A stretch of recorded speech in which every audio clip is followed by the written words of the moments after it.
Bonsoir donc à toutes et tous. Écoutez, je suis très heureux de vous retrouver pour faire un nouveau point météo concernant l'évolution prévue pour cette canicule. Et bien oui, parce qu'il y a une aggravation de la canicule avec toujours ces départements-là, les 84 en vigilance orange, mais demain il y en aura 16 qui vont passer en vigilance rouge, qui vont du centre jusqu'au bassin parisien. Et oui, ça veut dire qu'on monte d'un échelon supplémentaire donc face à cette phase remarquable en matière donc de canicule. Alors donc dès ce mardi, 1er juillet 2025 à la mi-journée, ces départements qui vont du centre au bassin parisien passeront en vigilance rouge. Donc concrètement, c'est un niveau d'alerte maximale. Et c'est pas souvent qu'il est déclenché dans les phénomènes météorologiques, dans les événements météorologiques, on ne déclenche pas systématiquement la vigilance rouge. Donc vraiment, quand on la déclenche, c'est qu'il y a vraiment un gros danger. Et figurez-vous que Météo France s'est justement entretenu à la mi-journée avec les partenaires publics, avec les pouvoirs publics, et ont décidé de placer en vigilance rouge ces départements parce qu'il y a un vrai risque pour la population, un vrai risque sanitaire. Et justement, dans ces zones en vigilance rouge, le plan blanc a été activé d'office dès ce mardi dans les hôpitaux qui vont du centre au bassin parisien. Ça ne veut pas dire que dans les zones en orange, la situation n'est pas non plus surveillée dans les hôpitaux, loin de là, elle est très surveillée aussi, mais on n'est peut-être pas sur des plans blancs partout. Voilà, vigilance rouge, c'est quand même un cran encore supplémentaire à la vigilance orange, même si voilà, on va pas rappeler les conseils que je vous ai dit hier de toute façon sur l'hydratation, l'aération des logements le plus tôt possible le matin quand on a un petit peu de fraîcheur, notamment dans les campagnes, parce que dans les grandes villes, les grandes métropoles et dans certaines cuvettes, c'est déjà irrespirable parfois, même durant la nuit, on a du mal à récupérer en ce moment.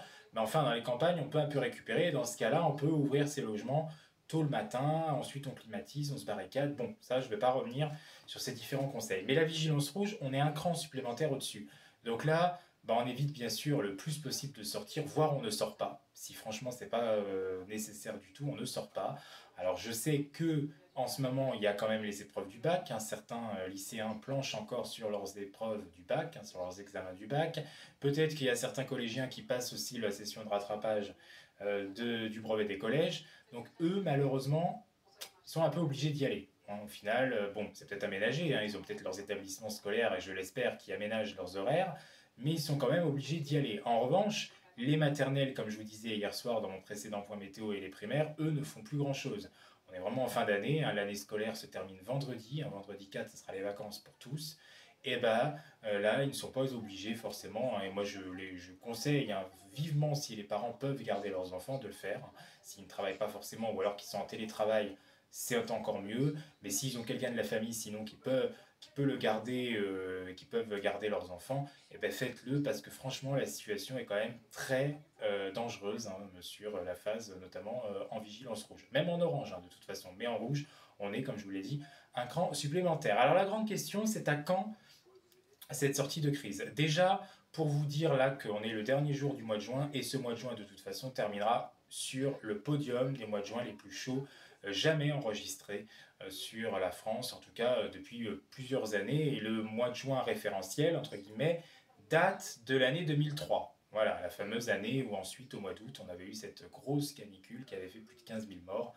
À l'époque, on n'était pas trop préparé comme maintenant. Maintenant, on a quand même les hôpitaux font le nécessaire, ça me semble quand même gérable. Voilà, en plus si on fait attention le plus possible, alors il y a des risques sanitaires de toute façon, même des fois quand on fait attention, on peut très bien avoir un coup de chaud, avoir un malaise et toutes et tous pouvoir malheureusement, pourquoi pas, aller aux urgences. Mais enfin, quand on peut euh, l'éviter, il vaut mieux, on est bien d'accord. Donc voilà, il faut se protéger le plus possible, faire attention à ses proches, c'est surtout ça. Et donc m'en vient la grande question, on en vient à la grande question, à quand la sortie de crise face à cette canicule remarquable petit à petit à partir de mercredi et surtout jeudi. Alors mercredi, ça va commencer par les régions de l'ouest, on va commencer timidement à respirer un petit peu mieux. Pourquoi? Parce qu'on aura un front qui va tenter d'arriver, un front un peu désorganisé, mais qui pourrait quand même donner quelques averses, parfois assez soutenues, voire ponctuellement un petit orage, pourquoi pas. Alors a priori, il n'y aura pas de sévérité énorme face à ces orages, comme je vous avais dit hier soir, mais on a un petit risque éventuel entre la Bretagne et les Hauts-de-France. Et puis, un risque localisé, mais qui peut être potentiellement fort, voire violent, hein, qui sera peut-être un petit peu plus important quand même, entre le Toulousain jusqu'au centre, en allant jusqu'à l'Auvergne, le Limousin. Hein. Donc voilà, il conviendra un petit peu de faire attention quand même, même si je vous l'ai dit, il ne semble pas à ce jour y avoir de grosses préoccupations face à ces orages. Hein. Je ne pense pas qu'on revivra la situation que les 2 tiers de la France avaient vécue, hein, rappelez-vous, mercredi dernier. Mais il n'empêche, en cette période de l'année notamment, hein, on est toujours prudent quand même face aux orages. Donc ça va commencer à se détraquer un peu par l'ouest et le nord-ouest, hein, ainsi que le sud-ouest dans cette journée de mercredi, ce qui permettra aux températures de légèrement baisser. Pas beaucoup, hein. Quand je vous dis légèrement baisser, ça veut dire qu'on repassera peut-être en dessous des 35 degrés, mais ça restera quand même très chaud malgré tout sur le pays, sur l'ouest.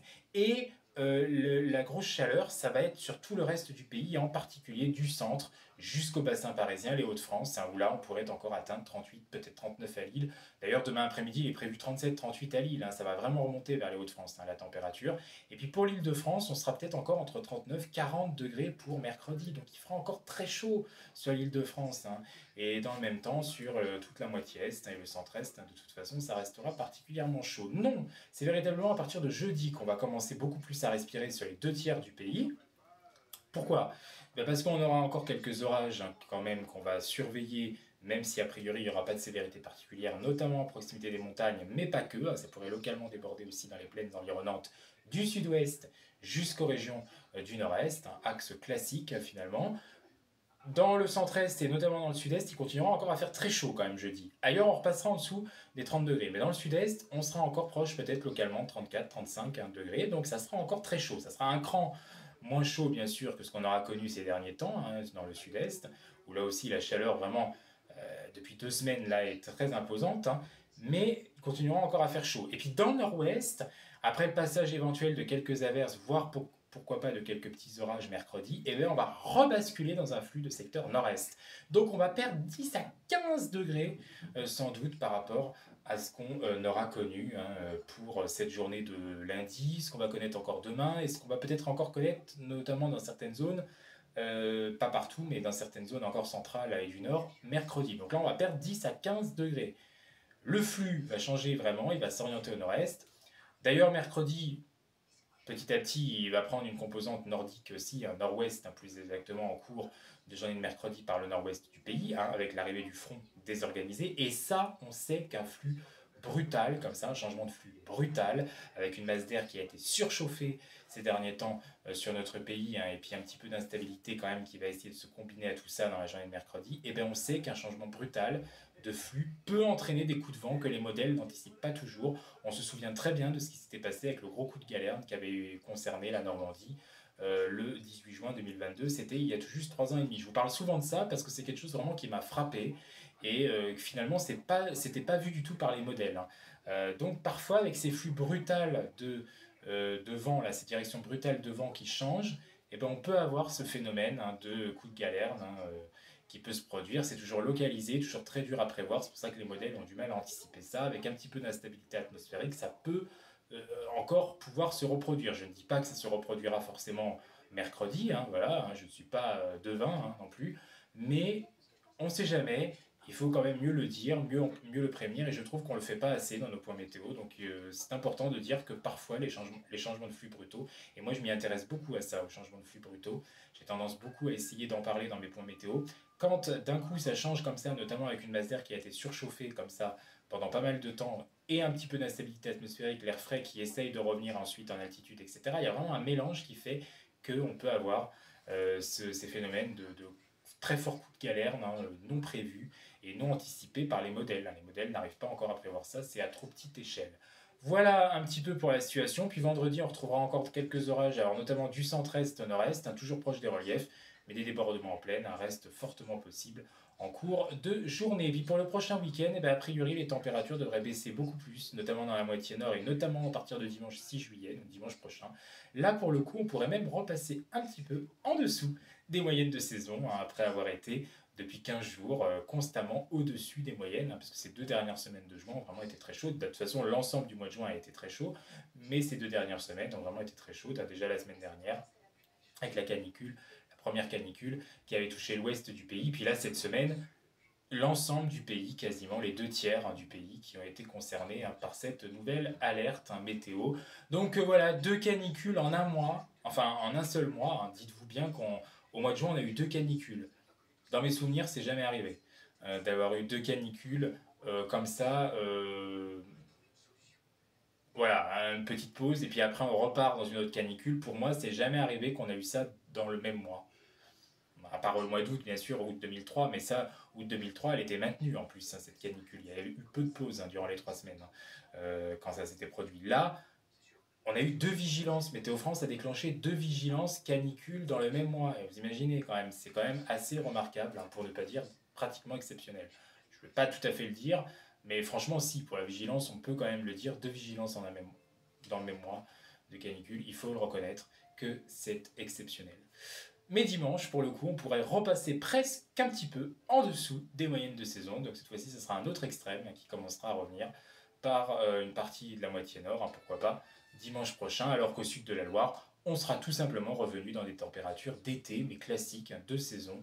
Donc ça n'aura plus rien à voir avec ce qu'on connaît actuellement, mais ça fera du bien. On pourra vraiment soulager un cri de victoire et on pourra tous dire ouf, enfin la délivrance. Allez, bonne soirée à toutes et tous. À bientôt. Merci.